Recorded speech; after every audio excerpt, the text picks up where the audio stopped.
So I read this excellent paper by David L. Abel.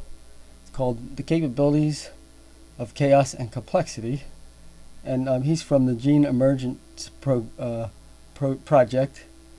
the Origin of Life Science Foundations Incorporated, and he's wrote a paper about how chaos and complexity cannot generate the information needed for the genetic code system. And he's a scientist who, as far as I can tell, at least the project he's working for, is looking for natural causes for abiogenesis, or the introduction of life systems on Earth. So he's not a creationist, but he has some excellent quotes, and I think that what has to happen is, at one point, you're going to have to introduce intelligent design. You're never going to get to where you need to be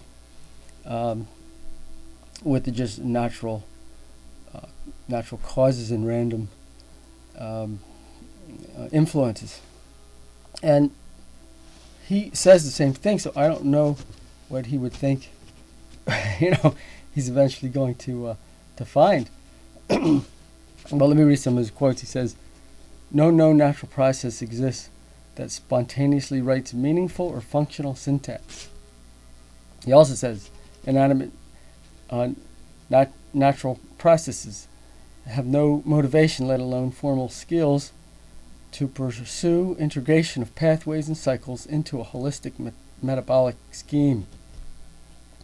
And he says, "Natural selection never works at the decision node programming level. Evolution works only on already programmed phenotypic organisms." Right?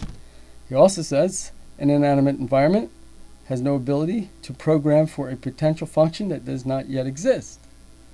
So the guy has excellent quotes, excellent quotable material, and you see what he's saying here. The things that we observe in nature, we don't find the sources in nature itself. Now, nature has the power, but not the information, because once the information's there, it uses what we consider natural phenomena. Now that brings up a whole other philosophical question. How much is actually natural, and how much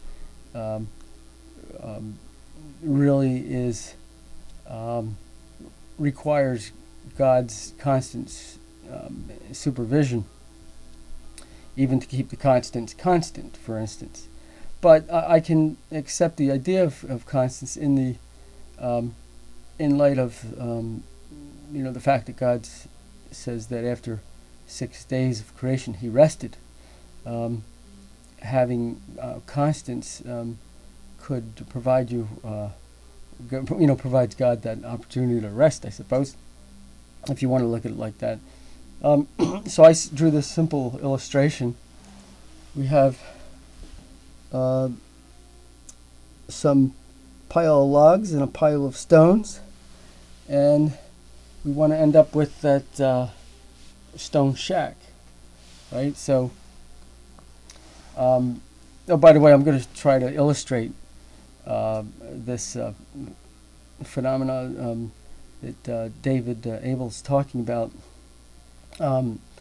with the Rubik's Cube later on. Let me, in just a little bit, let me explain this illustration. So, you have the pile of stones there, a pile of logs, and you want to end up with that stone shack for an animal shelter.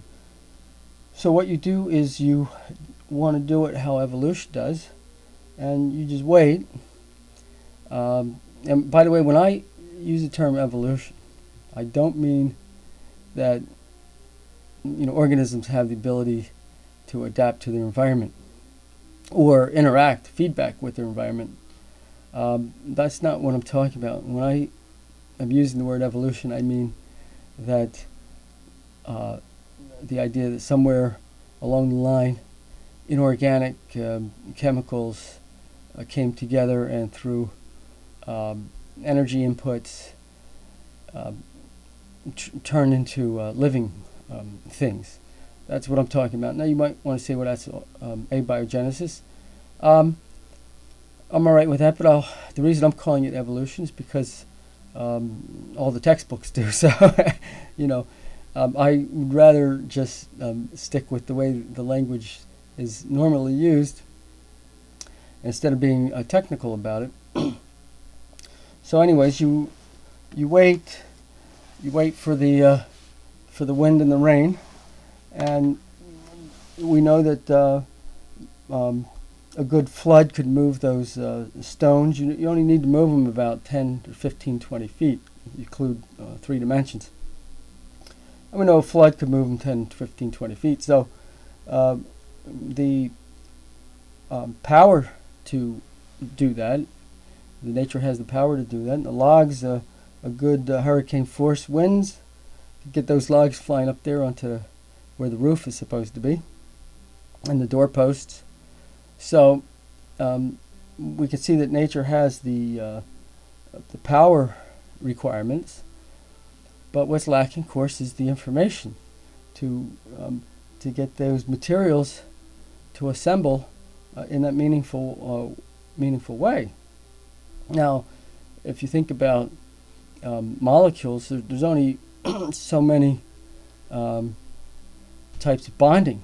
You have, the covalent bonding and ionic bonding, maybe some van der Waals force hydrogen bonds, and that's about it. You don't have a whole lot of different constructions available. You don't have a force in nature that's going to go and get a particular chemical and put it into place where it needs to be. If it's not already in the immediate vicinity, and then if it is, you still have all kinds of problems with arranging it properly. Same way with the storms and the logs and the stones. Realistically, anybody would know that you're never going to end up with that stone shack.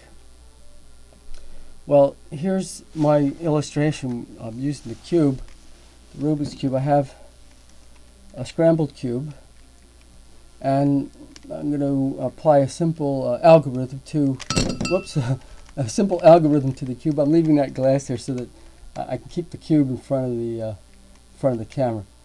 Okay, so let me apply my simple algorithm here.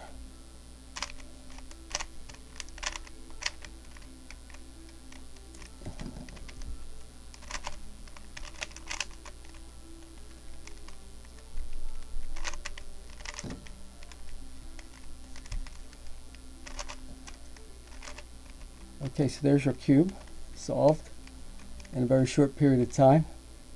And of course the reason that happened is because there was information.